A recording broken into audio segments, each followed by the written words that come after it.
Listen to me, please. You're like me, a Homo sapiens, a wise human. Life, a miracle in the universe, appeared around 4 billion years ago. And we humans, only 200,000 years ago. Yet we have succeeded in disrupting the balance that is so essential to life. Listen carefully to this extraordinary story, which is yours, and decide what you want to do with it.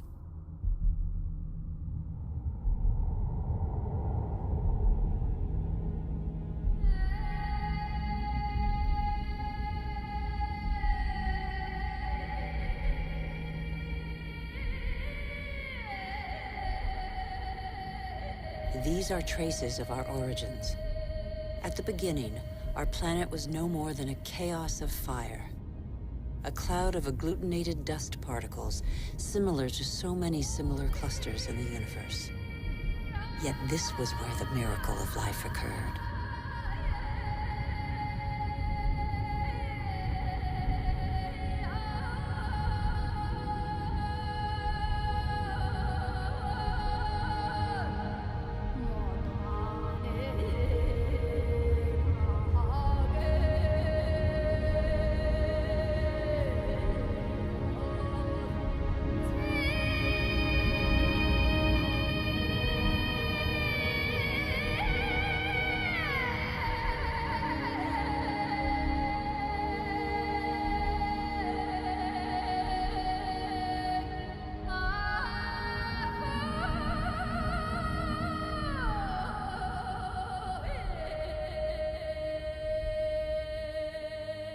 Today, life, our life, is just a link in a chain of innumerable living beings that have succeeded one another on Earth over nearly 4 billion years.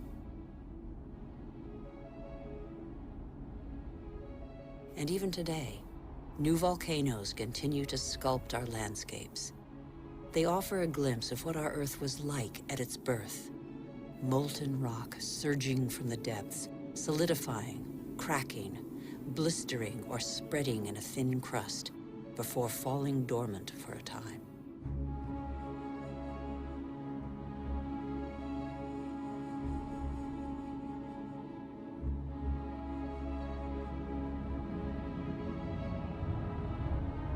These wreaths of smoke curling from the bowels of the Earth bear witness to the Earth's original atmosphere, an atmosphere devoid of oxygen.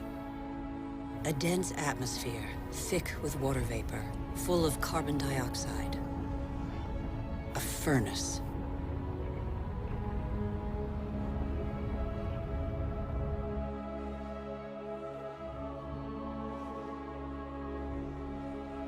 The Earth cooled. The water vapor condensed and fell in torrential downpours.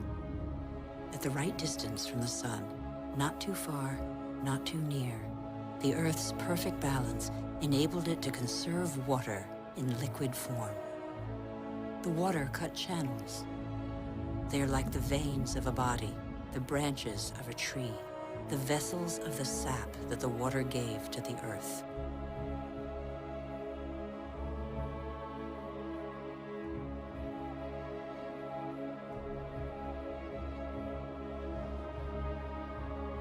The rivers tore minerals from the rocks and gradually added them to the fresh water of the oceans. And the oceans became heavy with salt.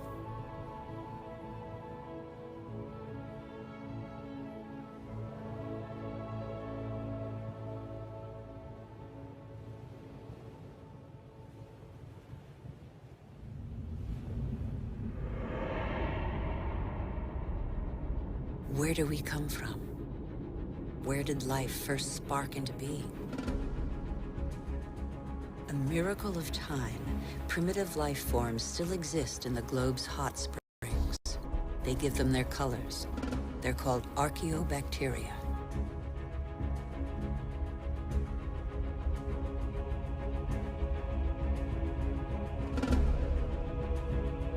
They all feed off the Earth's heat. All except the cyanobacteria, or blue-green algae.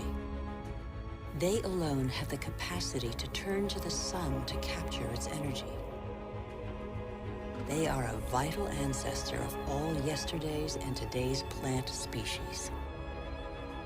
These tiny bacteria and their billions of descendants changed the destiny of our planet. They transformed its atmosphere.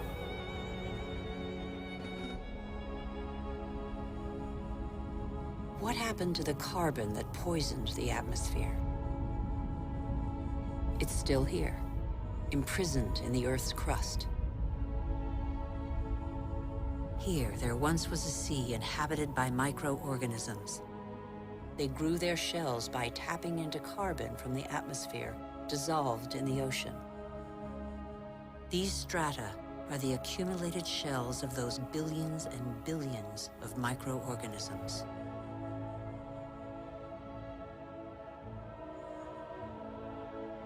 Thanks to them, the carbon drained from the atmosphere and other life forms could develop. It is life that altered the atmosphere. Plant life fed off the sun's energy, which enabled it to break apart the water molecule and take the oxygen. And oxygen filled the air. The Earth's water cycle is a process of constant renewal. Waterfalls, water vapor, clouds, rain, springs, rivers, seas, oceans, glaciers. The cycle is never broken. There's always the same quantity of water on Earth. All the successive species on Earth have drunk the same water. The astonishing matter that is water, one of the most unstable of all. It takes a liquid form as running water, gaseous as vapor, or solid as ice. In Siberia, the frozen surfaces of the lakes in winter contain the traces of the forces that water deploys when it freezes. Lighter than water, the ice floats. It forms a protective mantle against the cold, under which life can go on.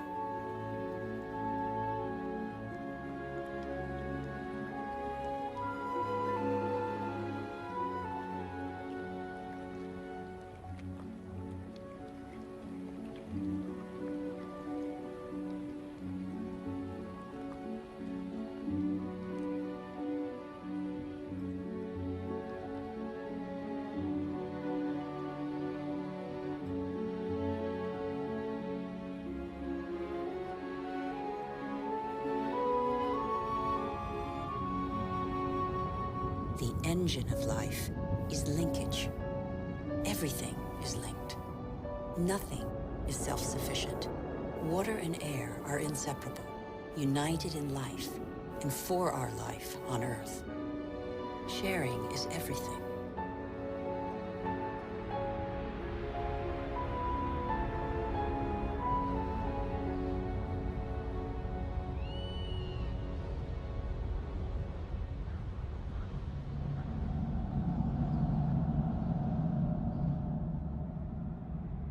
The green expanse peeking through the clouds is the source of oxygen in the air.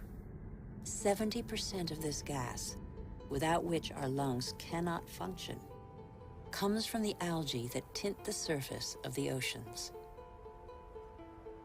Our Earth relies on a balance in which every being has a role to play and exists only through the existence of another being. A subtle, fragile harmony that is easily shattered.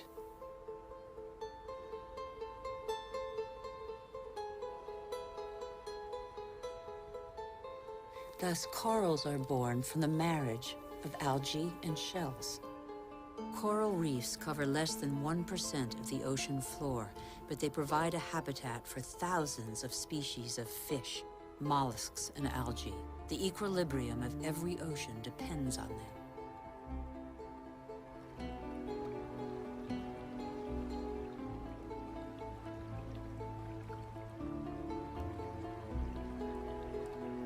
The Earth counts time in billions of years.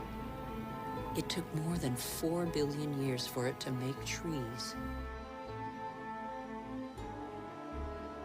In the chain of species, trees are a pinnacle, a perfect living sculpture. Trees defy gravity. They are the only natural element in perpetual movement toward the sky. They grow unhurriedly toward the sun that nourishes their foliage.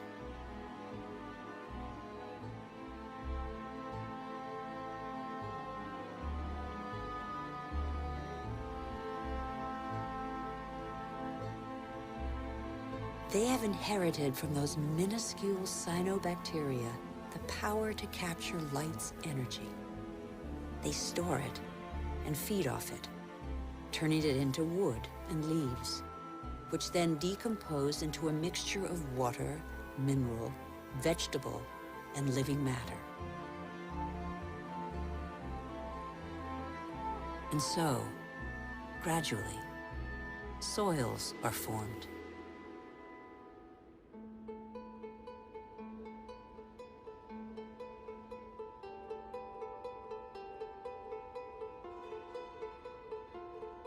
Soils teem with the incessant activity of microorganisms feeding, digging, aerating, and transforming.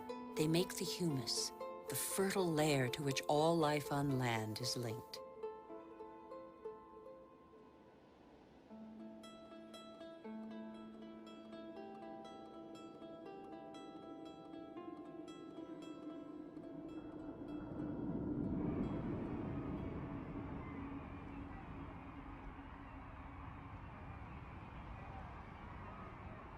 What do we know about life on Earth?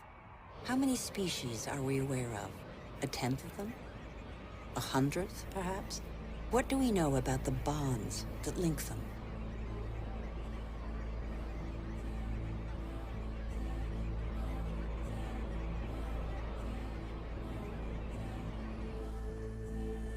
The Earth is a miracle. Life remains a mystery.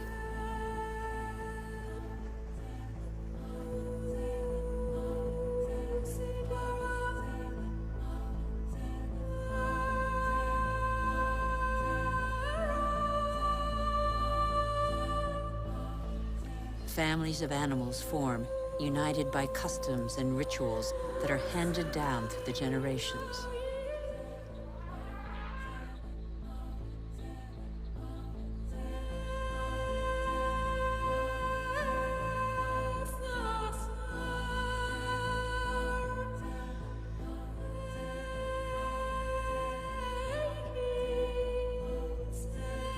Some adapt to the nature of their pasture, and their pasture adapts to them. And both gain. The animal sates its hunger, and the tree can blossom again.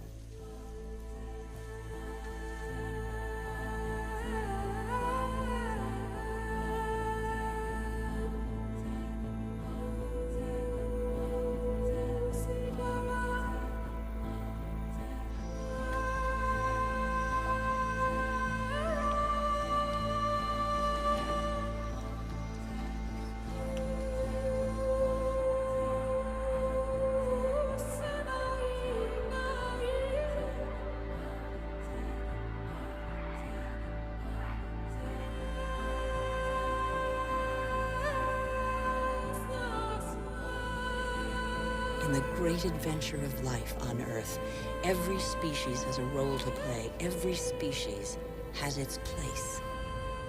None is futile or harmful. They all balance out.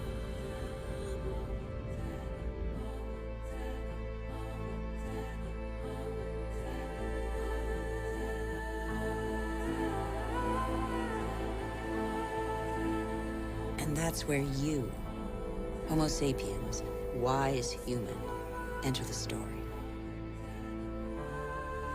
You benefit from a fabulous 4 billion-year-old legacy bequeathed by the Earth.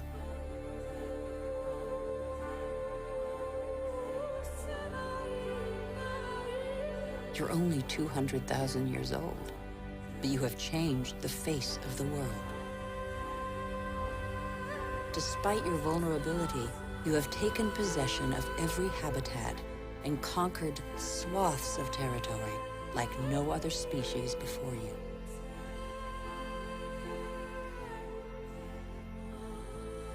After 180,000 nomadic years, and thanks to a more clement climate, humans settled down.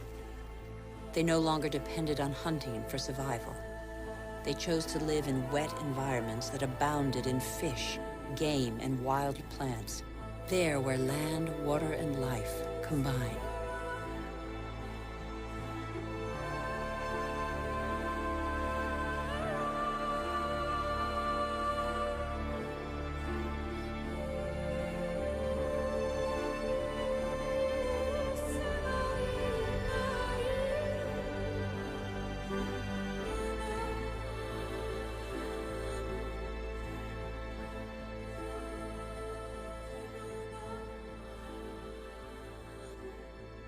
Even today, the majority of humankind lives on the continent's coastlines or the banks of rivers and lakes.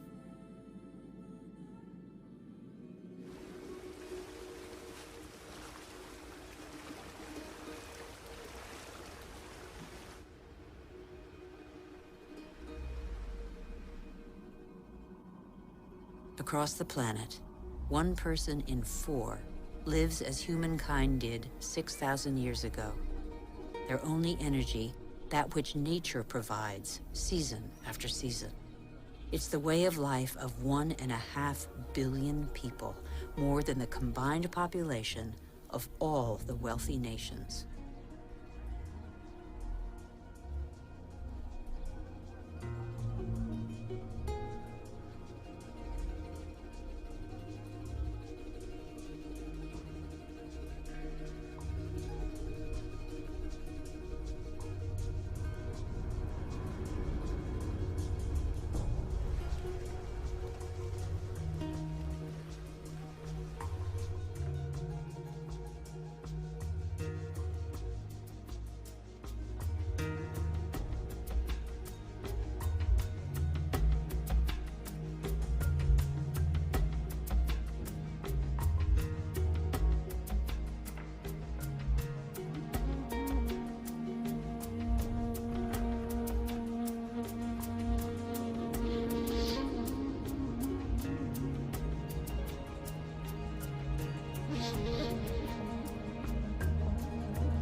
But life expectancy is short, and hard labor takes its toll. The uncertainties of nature weigh on daily life. Education is a rare privilege. Children are a family's only asset, as long as every extra pair of hands is a necessary contribution to its subsistence.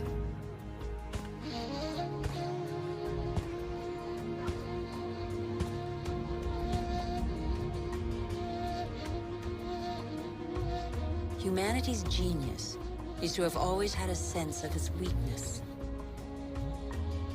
The physical energy and strength with which nature insufficiently endowed humans is found in animals that help them to discover new territories.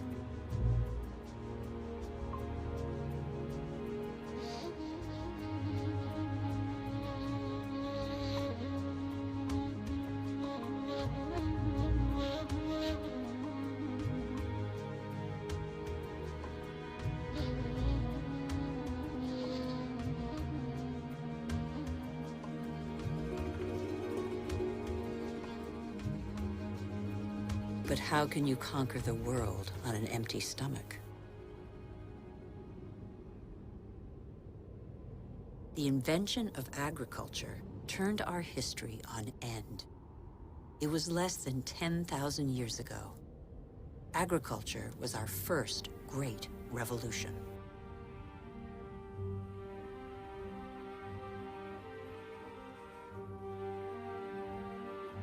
It resulted in the first surpluses and gave birth to cities and civilizations.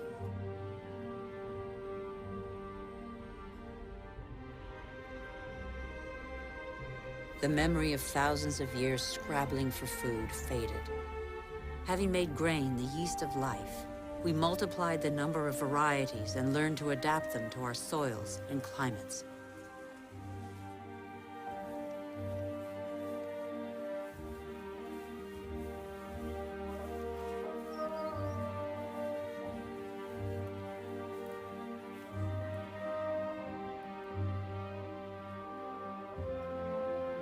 We're like every species on Earth. Our principal daily concern is to feed ourselves. When the soil is less than generous and the water becomes scarce, we are able to deploy prodigious efforts to extract from the land enough to live on.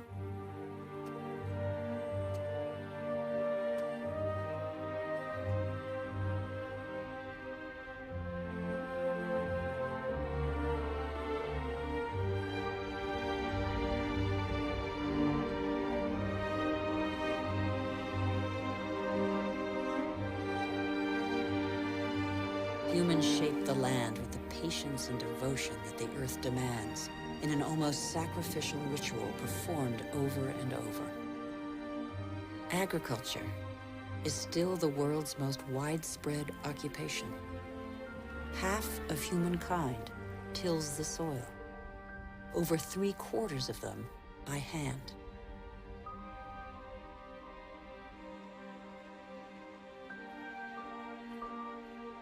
Agriculture is like a tradition handed down from generation to generation in sweat, graft, and toil, because for humanity, it is a prerequisite of survival.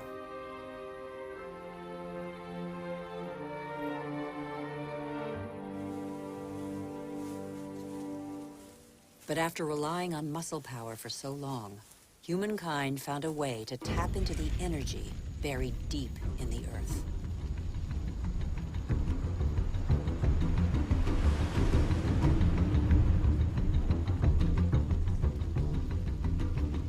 These flames are also from plants, a pocket of sunlight, pure energy, the energy of the sun, captured over millions of years by millions of plants more than 100 million years ago.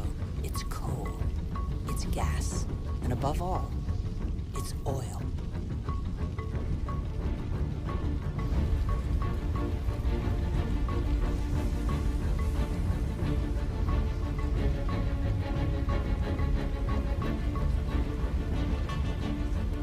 And this pocket of sunlight freed humans from their toil on the land.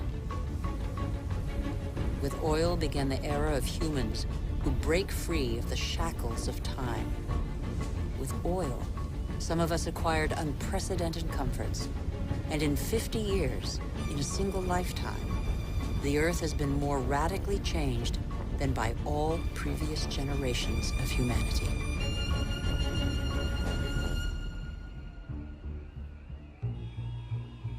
Faster and faster. In the last 60 years, the Earth's population has almost tripled, and over 2 billion people have moved to the cities. Faster and faster. Shenzhen in China, with its hundreds of skyscrapers and millions of inhabitants, was just a small fishing village barely 40 years ago. Faster and faster. In Shanghai, 3,000 towers and skyscrapers have been built in 20 years. Hundreds more are under construction. Today, over half of the world's 7 billion inhabitants live in cities.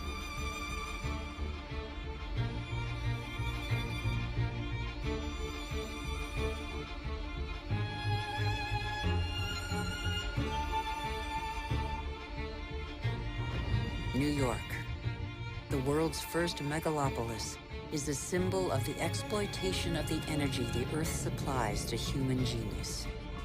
The manpower of millions of immigrants, the energy of coal, the unbridled power of oil.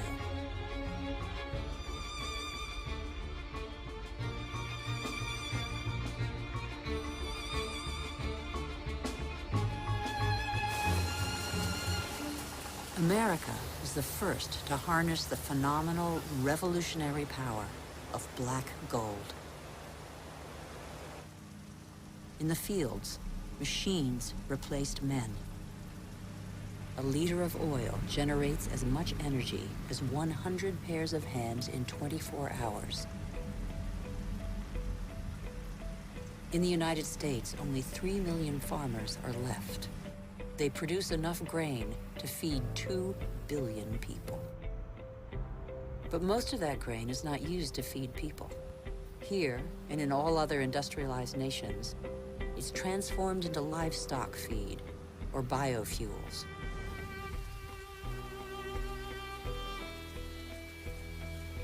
The pocket of sunshine's energy chased away the specter of drought that stalked farmland. No spring escapes the demands of agriculture, which accounts for 70% of humanity's water consumption. In nature, everything is linked. The expansion of cultivated land and single-crop farming encouraged the development of parasites. Pesticides, another gift of the petrochemical revolution, exterminated them. Bad harvests and famine became a distant memory. The biggest headache now was what to do with the surpluses engendered by modern agriculture. But toxic pesticides seeped into the air, soil, plants, animals, rivers, and oceans. They penetrated the heart of cells similar to the mother cell that is shared by all forms of life. Are they harmful to the humans that they released from hunger? These farmers, in their yellow protective suits, probably have a good idea.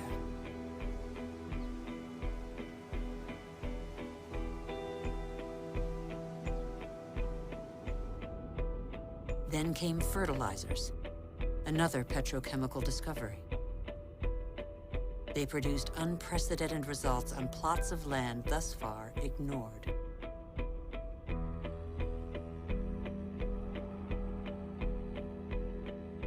Crops adapted to soils and climates gave way to the most productive varieties and the easiest to transport. And so, in the last century, 3/4 of the varieties developed by farmers over thousands of years have been wiped out.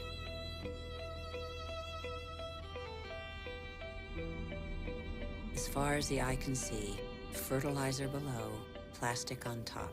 The greenhouses of Almeria in Spain are Europe's vegetable garden. A city of uniformly sized vegetables waits every day for the hundreds of trucks that will take them to the continent's supermarkets. The more a country develops, the more meat its inhabitants consume. How can growing worldwide demand be satisfied without recourse to concentration camp-style cattle farms? Faster and faster, like the life cycle of livestock which may never see a meadow. Manufacturing meat faster than the animal has become a daily routine. In these vast food lots trampled by millions of cattle, not a blade of grass grows. A fleet of trucks from every corner of the country brings in tons of grain, soy meal, and protein-rich granules that will become tons of meat.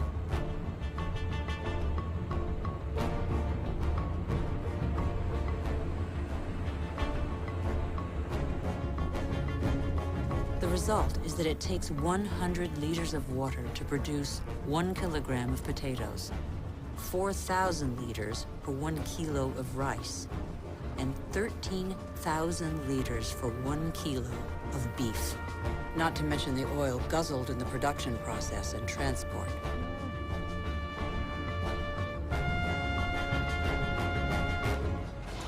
Our agriculture has become oil-powered. It feeds twice as many humans on Earth, but has replaced diversity with standardization. It has offered many of us comforts we could only dream of, but it makes our way of life totally dependent on oil. This is the new measure of time. Our world's clock now beats to the rhythm of these indefatigable machines tapping into the pocket of sunlight. The whole planet is attentive to these metronomes of our hopes and illusions. The same hopes and illusions that proliferate along with our needs, increasingly